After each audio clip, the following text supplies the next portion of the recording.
Once again, no Roth conversions for this guy. This is becoming repeated, I guess, redundant. I'm not sure. You think it'd be crazy to think they actually wrote a book on Roth conversions, but there's just examples that doesn't make sense in my opinion. All right, so here's my man Jay. He's learned so much from me. I appreciate that, and he'd like to hire me to determine if there are things I can do to reduce his RMDs. All right, so just remember, I say this all the time to clients, and I think I emailed him saying it's just not worth it to pay my fee because I can tell him it's not worth it for him to do this. Remember, to reduce RMDs, there's easy ways to do that without having to do Roth conversions because he's going to need some money to live on until he takes Social Security. I cannot stress the importance of let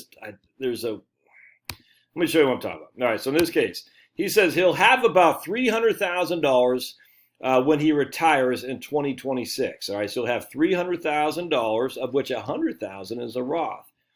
He'll be 62 then, so that means he's what, 57 now roughly. So he expects he'll have $200,000 in a pre-tax account, $100,000 in Roth. All right, so you follow me so far? $200,000. This is where those word problems we used to have to do in school actually helped you a lot right here. House is paid for. He'll get $1,200 a month federal pension. Retire job and then he's going to claim he'll take $1,700 a month from his IRA until he receives Social Security at 67. All right, so basically between his pension and his $2,700 a month of Social Security, roughly $5,000 a month, that's what he needs to live on. And he says, I only need Social Security and pension. All right, so he's going to have $1,200 a month from his federal pension. He's going to have $1,000 a month part-time job in retirement until he goes on Social Security, and $1,700 a month from his IRA. Interesting. He says, I have room in the 12% tax bracket to do 30,000 a year Roth conversions. When I enter that in right capital, it does not make a big difference. Should I just pay the RMDs after 72 and be at a lower tax break before 72? 100%. 100%. All right, so check this out. He needs $1,700 a month from the years of 62 to 67. We take our trusty calculator, 17 times 12 times 5. He's going to need $102,000 out of that $200,000 IRA between the ages of 62 to 67. By the time he hits 72, so we have basically, we'll say he gets 5% of your growth, $100,000 present value. 5% is our interest, 5 years, no payment, compute future value. It's going to be worth $127,000 bucks.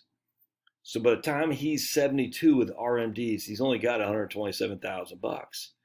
That's fine because he doesn't need the money. All right, so what's 3.8% of $127,000 bucks times 3.8%?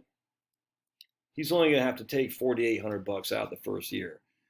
5,000 the next, 6,000. You see where I'm going? So there's no big tax trap waiting for him.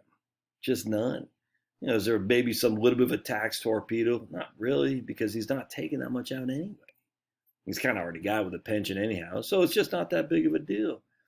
The RMDs aren't going to affect him that much.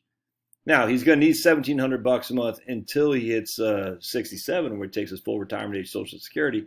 Probably want to take a little bit more, $2,000 a month, something like that, because you got taxes to pay. But don't do Roth conversions in this case. Do this instead, which is waiting to take Social Security.